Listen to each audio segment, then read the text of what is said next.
안녕하십니까. 공작권TV 그레이트게임 최수용입니다. 오늘도 저희 방송을 애청해 주시는 대한민국 전국 방방곡곡에 계시는 국민 여러분, 그리고 해외에 계시는 동포 여러분, 감사의 말씀을 전해 올립니다. 오늘 제가 전해드릴 얘기는 대한민국의 국방력 강화, 특히 공군에 있어서 공군의 전투력 업그레이드를 위한 말씀을 전해 올리려고 합니다. 현재 미국의 투싼이라는 곳에 가게 되면 퇴역한 공군기들이 그야말로 온 지표면을 전투기 혹은 각종 항공기들로 뒤덮여 있는 것을 볼 수가 있습니다. 자, 미국은 우리가 흔히들 천조국이라 이렇게 별명을 붙여주고 있습니다. 즉 해마다 국방 예산으로 1,000조 넘게 지금 군사비를 지출한다, 이런 의미에서 미국의 누리꾼들이 붙인 별명이라고 하는데, 현재 민주당 조 바이든 행정부는 2024년도 회계연도에서 이 2024년도 회계연도는 2023년의 10월 1일에 시작해서 2024년 9월 30일 마감되는 회계연도가 되겠는데, 여기에서 국방 예산을 금년도 대비해서 3.2%포인트 증가한 8,420억 달러, 대략 한화 1,100조 원 규모로 꾸렸다고 합니다. 이것은 중국의 군사력 증강에 대한 대응책과 러시아 우크라이나 전쟁으로 인한 지출 증가 등이 반영된 결과라고 합니다. 아무리 천조국이라고 해도 이 8,420억 달러, 우리 한화 1,100조 원 규모는 매우 큰 규모다, 이렇게 말씀을 드릴 수가 있습니다. 그런데 이러한 큰 군사비 지출이 되는 군사 분야에서 현재 미국의 정치권이 공화당에 의해서 하원이 장악되어 있습니다. 그런데 이 공화당도 전체 정부 지출 증가에 대해서는 반대를 하면서도 국방비만큼은 증액을 요구하고 있습니다. 따라서 미국의 내년도 실제 국방 예산은 국방부가 작성한 예산안보다도 늘어날 수가 있습니다. 특히 우리가 미국의 국방 예산안 가운데 눈여겨서 우리가 관심을 갖고 보아야 되는 분야는 바로 공군력 증강 대목이라 하겠습니다. 예산안 가운데서 공군부, Department of Air Force라 그러죠. 네, Department of Air Force. 이 공군부가 제출한 부분은 2,151억 달러, 약 281조 원이 되겠고요. 이 가운데에서 공군과 우주군 예산이 각각 1,851억 달러, 대략 242조 원이 되고, 또 우주군에 300억 달러, 약 39조 원이 지금 배치되었다고 합니다. 자, 공군의 예산, 단일 예산만으로도 242조 원으로 한국의 전체 국방 예산 57조 원의 4배를 훌쩍 넘어서는 어마어마한 규모입니다. 그야말로 천문학적 규모인 미국의 공군 예산을 항목별로 살펴보면 다음과 같습니다. 1,852억 달러 가운데 1,206억 달러, 대략 158조 원은 기존 전력을 유지하는 데 일종의 운영비로 활용이 되고, 이 중에서 785억 달러, 약 103조 원은 항공기 운영 등 준비 태세를 유지하는 데 필요한 각종 비용이고, 421억 달러, 약 55조 원은 군인 및 공무원들에 대한 인건비라고 합니다. 이 같은 운영비를 제하고 남은 예산 가운데 362억 달러, 대략 47조 원이 기술 개발 및 신무기 평가 예산이 되며, 신무기 구입비로서는 283억 달러, 약 37조 원을 조금 넘는 수준이라고 합니다. 그래도 여전히 무시무시한 규모라고 하겠습니다. 미국의 공군에는 실로 다양한 유형의 항공기와 무기가 있습니다. 일견 많아 보이는 예산 37조 원도 그때그때 신무기를 구매하려고 하면 빠듯한 규모다라고 하겠습니다. 미국 공군의 내년도 예산안에 반영된 전투기 구매 수량이 고작 72대, 72대뿐이라는 점이 이를 방증한다 하겠습니다. 지난해 3월 기준으로 미국의 공군 전투기가 2183대에 달하는 점을 감안해 본다면 전체 전투기의 3.2%를 교체할 수 있는 정도라 하겠습니다. 미국의 공군이 새로 구매할 전투기는 F-15 EX-24대, F-35A 48대입니다. 반면 조만간 퇴역할 예정인 전투기 수량은 그 2배에 가까운 131대가 된다고 합니다. 자, 전투기 말고 전체의 기종으로 범주를 확산시켜 본다면 미국 공군이 2024 회계년도에 퇴역시키려는 항공기는 총 310대에 달하고 있습니다. 어지간한 중견 국가의 공군을 새롭게 만들 수 있는 규모다라고 하겠습니다. 퇴역을 앞둔 미국 공군 항공기는 대부분 꾸준한 개량과 수명 연장 개조를 받은 덕분에 다른 나라의 일선급 전력과 대등하거나 그 이상의 성능을 지녔다고 합니다. 자, 그럼에도 미국은 이들 기체가 노후화된 탓에 유지비가 많이 든다면서 과감한 퇴역 조치를 결정했다고 합니다.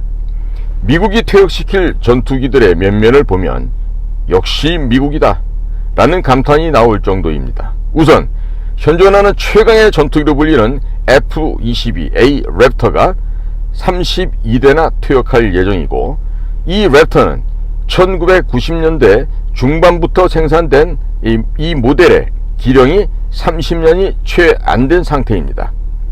이른바 글로벌 스트라이크 패키지 개량 덕에 공중전은 물론이요, JDAM 합동 직격탄이 되겠죠. 이 JDAM 이용하는 지상 정밀 타격도 가능할 만큼 성능이 매우 우수한 항공기가 F-22가 되겠습니다. 다만 현용 블록 30, 35, 40 버전보다 구형이라는 이유로 퇴역이 결정된 것인데, 이른바 F-22의 전설을 세운 기종이 바로 F-22A 랩터라고 하겠습니다.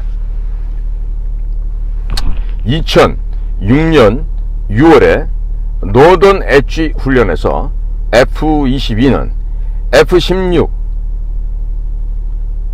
4세대 전투기와 모의 공중전을 벌여서 144대 0이라는 압도적인 전적으로 승리를 한 바가 있습니다. 이때의 일화에서 알 수 있듯이 이 랩터는 현존하는 4세대, 4.5세대 전투기를 일방적으로 압도하는 가공할 만한 성능을 보유한 기종이라 하겠습니다. 그럼에도 노후화로 비용 부담이 크고 신예기를 도입하는 것이 낫다라고 판단한 미군의 결정에 다른 나라들은 그저 놀랄 수밖에 없는 현재의 상황인 것입니다. 미국이 퇴역시킬 예정인 또 다른 전투기 모델이 바로 F-15C, F-15D 전투기 모델이 되겠습니다. 한국 공군의 현용 주력 전투기 F-15K보다 우월한 성능을 가진 모델로서 57대가 퇴역 대상이다라고 합니다. 미국 공군은 현재 보유 중인 F-15C와 F-15D 270여 대를 향후 4년 안에 전량 퇴역시킬 계획이라고 합니다만, 이 기종은 1978년부터 생산된 모델이기에 일견 낡았다고 볼 수도 있겠습니다. 하지만 실상은 대대적인 성능 개량과 기골 보강 프로그램 등을 통해서 타국의 현용 주력 전투기에 대등하게 혹은 더 우월하게 맞설 수 있는 고성능 전투기라 하겠습니다. 특별한 점은 F-15C나 F-15D가 이른바 골든 이글로 불리는 모델이라는 점입니다. 장거리 및 근접 공중전 등 어떤 형태의 대결에서도 중국의 최신의 4.5세대 전투기들을 제압할 수 있는 강력한 성능을 갖췄다 하겠습니다. 골든 이글의 대표적인 강점은 바로 이 눈이 밝다고 하는 점입니다. APG-63 3A4 레이더로 중국의 Gen 11, Gen 16 같은 대형 전투기를 최대 296km 거리에서 탐지할 수가 있다고 합니다. 복잡한 주파수 변조 방식으로 전파를 방사하기 때문에 중국 전투기의 레이더 경보 수신기 RWR로서는 자기가 조준된 것조차 인식할 수가 없는 참 참담한 일이 되는 것이죠.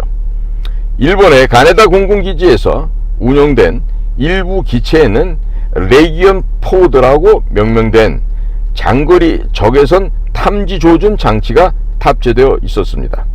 이 장비를 사용하게 되면 중국의 J-20 같은 스텔스 전투기도 원거리에서 탐지해서 공격을 할 수가 있습니다. 실제로 미 공군은 레기언 포드로 장거리에서 표적기를 탐지, 추적한 뒤에 중거리 공대공 미사일 발사해서 격추시키기도 한다고 합니다.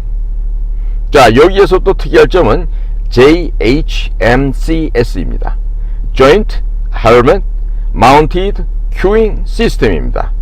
이 JHMCS는 F-15에서 혁신적인 시스템 중에 하나로서 이것이 바로 헬멧 장착 큐잉 시스템이라고 하는 것인데, 이 장비는 모듈식 항정 장비로서 헬멧에 탈착이 가능하고 전투기의 각종 디스플레이에서 시연되는 내용을 조종사의 헬멧 바이저에서 시연해 줌으로써 조종사의 작업량을 현저하게 감소시켜주고 또 상황 인지 능력을 증가시킬 수 있는 최신의 첨단 장비라 하겠습니다. 자, 이런 골든 이글 F-15C나 F-15D는 헬멧 장착 조준 시스템과 이에 연동되고 있는 AIM-9X 미사일 운용 능력도 동시에 갖추고 있다고 합니다. 전통적 형태인 근접 공중전은 적기의 꼬리를 물기 위해서 전투기를 급기동하는 등 운영 방식이 매우 복잡하다 하겠지만, 반면에 이 장비가 있게 되면 조종사가 헬멧을 쓴 채로 적기를 바라만 봐도 어느 방향에서 미사일을 발사할 수가 있게 된다는 점이죠. 중국이나 러시아의 소위 전투기가 에어쇼 같은 화려한 공중 기동으로 근접 공중전을 시도해도 별다른 어려움 없이 제압할 수 있다, 이런 얘기가 되겠습니다. 이런 성능을 갖춘 전투기가 미국 공군에서는 2026년까지 일선에서 물러나는 퇴물 아닌 퇴물 신세가 되고 만다는 점입니다. 자타가 공인하고 있는 현존하는 최강의 전천후 지상 공격기 A-10C 42대도 2024 회계년도의 예산안에 따라서 퇴역 대상이 된다고 합니다. A-10C는 여러 실전에서 어지간한 대공포나 소형 휴대공, 지대공 미사일 공격에도 거뜬한 강한 맷집을 입증한 바가 있는 아주 무시무시한 비행기가 되겠습니다. 각종의 정밀 유도 무기로서 아군의 지상 병력에 초정밀 공중 화력을 지원하는 걸작 중의 걸작품이라 하겠습니다. 미국은 올해 21대를 시작으로 해서 매년 수량을 조정하여 2029년까지 전량 퇴역시킬 예정이라고 합니다. 이에 따라서 오산 공군기지에 주둔하고 있는 제51 전투비행단 제25 전투비행대 소속의 A-10C 공격기 24대도 몇 년 안에 다른 기종으로 대체된다고 합니다. 자, 이뿐만이 아니죠. 이 밖에도 퇴역하는 미국 항공기들 가운데는 이름만 들어도 군침이 도는 고성능의 모델이 수두룩합니다. 한국에서는 일선급 현역인 HH-60G 탐색 구조 헬기 37대, 지금도 각국에서 주문이 쏟아지고 있는 MQ-9 무인 공격기 48대, RQ-4 글로벌 호크 무인 정찰기 1대, E3 조기 경보 통제기 2대와 EAC 조인트 슈타트 3대, EC-130H 전자전기 2대, EC-130J 심전기 4대 등이 여기에 해당된다 하겠습니다. 이 가운데 HH-60G는 적진에 고립된 조종사를 구출하는 탐색 구조 헬기로서 매우 유명합니다. 걸프전에서 데뷔한 이 기체들은 평균 기령이 30년이 채 되지 않았지만 정비만 잘하면 장기간 사용할 수 있는 헬리콥터의 구조적인 특성상 아직도 쌩쌩한 청년이라고 하겠습니다. 지난해부터 후속 모델인 HH-60W가 본격적으로 배치되기 시작하면서 퇴역이 결정됐다고 합니다. HH-60G는 지속적인 성능 개량, 기골 보강 덕에 어지간한 특수전 헬기보다도 뛰어난 저공 침투 장거리 비행 능력을 구비하고 있습니다. 미국 이외의 국가 입장에서는 굳이 퇴역시킬 필요가 들까 할 정도로 의문이 들 만큼 훌륭한 현존하는 헬리콥터라 하겠습니다. 한국이 도입을 희망하였던 이 8C, 이 비행 기종은 정찰기로서 현존하는 최강의 정찰기가 되겠습니다. 기체 하단에 설치된 AN/APY-3 레이더로 최소 250km 거리에서 600개의 이동 표적을 탐지, 추적할 수가 있습니다. 이렇게 획득한 데이터를 바탕으로 해서 아군 병력의 표적을 할당해 주며 타격 작전을 지휘하고 있는 하늘의 지휘 통제소라고 하겠습니다. 이 AC가 수도권 상공에 뜨게 되면 평양 원산선 이남의 북한 괴뢰군들의 동향을 손바닥 보듯이 파악할 수가 있겠습니다. 최근 대한민국 안보의 최대 위협으로 부상하고 있는 북한 괴뢰의 대구경 방사포와 단거리 전술 탄도미사일 발사 차량을 실시간 감시 추적하는 것이 가능한 것입니다. 즉 적의 원점을 말살할 수 있는 아주 탁월한 성능이 우수한 비행기다 라고 하겠습니다. 미국이 이처럼 엄청난 성능의 항공기를 대량으로 퇴역시키는 배경은 무엇이 있겠습니까? 현재 찰스 브라운 미국 공군 참모총장의 강력한 의지가 작용한 것으로 관철되고 있습니다. 브라운 총장은 그동안 미국 공군이 운용하는 항공기 체계가 너무 복잡해서 유지비가 너무 많이 든다고 여러 차례 주장해온 바 있었습니다. 항공기 종류를 줄여서 군소지원 효율을 높이고 이렇게 전략된 경비를 기술개발 예산으로 쓰자는 것이 브라운 총장의 지론이 되겠습니다. 그 일환으로서 비교적 낡은 무기를 빨리 도태시키고 차세대 무기를 조기에 전력화하자는 보관이 되겠습니다. 물론 이렇게 일선에서 물러난 기체들은 폐기되지 않고 애리조나주 투싼의 제309 항공우주정비 재생전대의 항공기 보관시설로 보내지게 됩니다. 외부 충격 및 오염에 민감한 주요 부위를 밀봉한 채 언제든지 다시 사용할 수 있게끔 최적의 상태로 보관하고 있는 것입니다. 미국의 정치권 일각에서는 미 공군의 과감한 항공기 정리 구상에 우려와 반대 목소리도 동시에 나오고 있습니다. 중국과 러시아의 군사적 위협이 커지는 와중에서 고성능 항공기를 조기에 퇴역시킬 필요가 있겠냐, 이런 지적인 것입니다. 물론 미 공군 수뇌부가 심사숙고했겠지만 안보 위협이 커지는 가운데 수백 대의 일선급 항공기를 대거 퇴역시키는 것에 대해서 우려의 목소리가 나올 법도 한 것입니다. 만성적인 전투기 부족에 시달려온 대한민국 공군에게는 지금이 기회라고 하겠습니다. 미군이 퇴역시키는 전투기, 정찰기를 헐값에 구매해서 부족한 전력을 보충할 수 있는 조로의 기회가 되기 때문입니다. 앞에서 지적했듯이 이들 항공기는 여전히 일선급으로 쓸 수 있는 우수한 성능을 갖추고 있다 하겠습니다.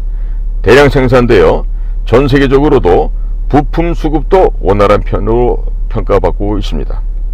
실제로 미국은 육해 공군을 가리지 않고 막대한 퇴역 장비들을 치장 물자로 보관하고 있습니다. 이 중 일부를 종종 해외에 임대 매각하기도 합니다.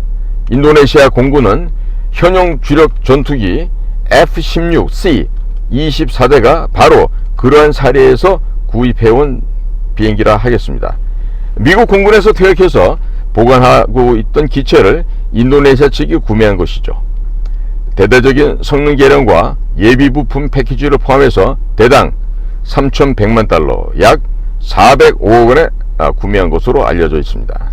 당시 신품 F-16 전투기 패키지 가격의 3분의 1 수준이라 하겠습니다. 이번에 미 공군이 퇴역시키는 항공기는 기체 상태가 비교적 양호할 뿐만 아니라 한국 공군이 절실히 필요한 모델이 적잖이 많습니다. 물론 이것을 구매하려면 미국 정부를 설득하는 게 급선무라 하겠습니다. 한국이 미국의 중고 항공기를 사들여서 대북, 대중 군사 대응 부담을 덜어주겠다고 어필하면 상당한 설득력이 있을 것으로 보여집니다. 한국군 지휘부의 발상 전환과 정부의 예산이 뒷받침되면 가성비 높게 공군력을 강화할 수 있는 절호의 기회다라고 하겠습니다. 자, 제가 지금 미국의 중고 전투기 시장 현황에 대해서 말씀을 드리고 퇴역하는 여러 가지 기종에 대한 설명을 곁들였습니다. 자, 그렇다면 우리 대한민국 어떻게 하면 되겠습니까? 지금 좌파들의 그 밥그릇 싸움을 할 때 밥그릇 채워주는 그런 예산으로 성인지 예산이라는 우리나라 국가 예산 항목이 자그마치 30조 원이나 있습니다. 30조 원. 그러면 이 30조 원을 국방비로 투입을 하는 것입니다. 그렇게 해서 이 성인지 예산을 그냥 삭감해 버리고 국방비를 증액하면서 퇴역한 미 공군의 비행기들을 사오면 되겠죠. 자, 국방비가 모자라는 부분에 대해서도 제7광구 해저 자원을 한국, 미국, 일본 공동 개발하는 것으로 충당하면 충분히 다 메꾸고도 남을 것입니다. 그러면 공군기지가 부족한 것은 어떻게 할까요? 공군기지가 부족한 이 문제는 인천 앞에 위치하고 있는 덕적도, 이 덕적도 외곽에 작은 섬들을 매립해서 군사기지를 만드는 것입니다. 그리고 전라남도 흑산도 옆에 가시면 가거도라는 섬이 있는데 이 가거도를 해상 군사기지로 만들면 되겠습니다. 그리고 제주도에 미국의 제7함대 해군기지와 미국 공군기지를 짓게 되면서 우리 공군기지까지 함께 동시에 지으면 되겠습니다.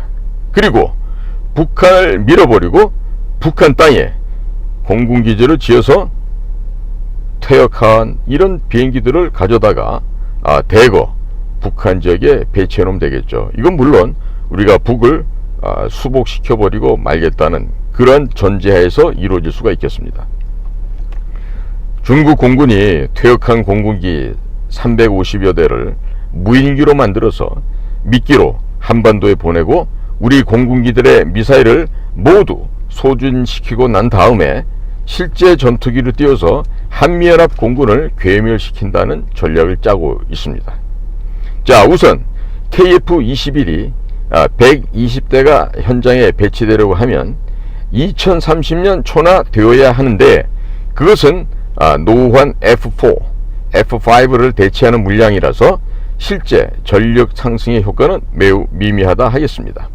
또 F-16도 퇴역 시기가 점점 도래하고 있으니 KF-21 200대를 추가로 생산해서 배치한다고 하더라도 전력 상승의 효과는 매우 미미하다 하겠습니다. 자, 그런데 중국은 지금 당장 물량 공세로 나오고 있으니 우리가 미국 공군들의 퇴역 기체들을 사올 수 있는 만큼 대거 사오게 되면 지금 당장 공군의 전력이 급상승하고 F5, F4를 F-21이 배치될 때까지 기다리지 않고도 당장 퇴역시킬 수 있는 호우 조건이 된다 하겠습니다.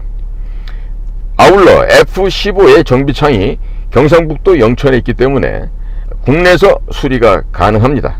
그리고 기존 F-15K 59대를 최신형인 F-15EX로 업그레이드하는 사업이 2030년까지 진행할 예정인데, 미국 공군 중고기체를 사와서 추가로 국내에서 F-15EX 최신형으로 개량하게 되면 최소 20년간 동북아시아에서의 하늘은 대한민국이 장악하게 될 것입니다.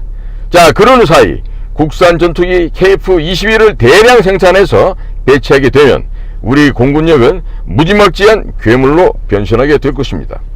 K-15EX 최신형의 경우 한 대가 공대공 미사일 22발을 달고 다니고 최신형 에이사 레이더를 달고 다니는데 탐지거리가 대략 300km로 알려져 있습니다.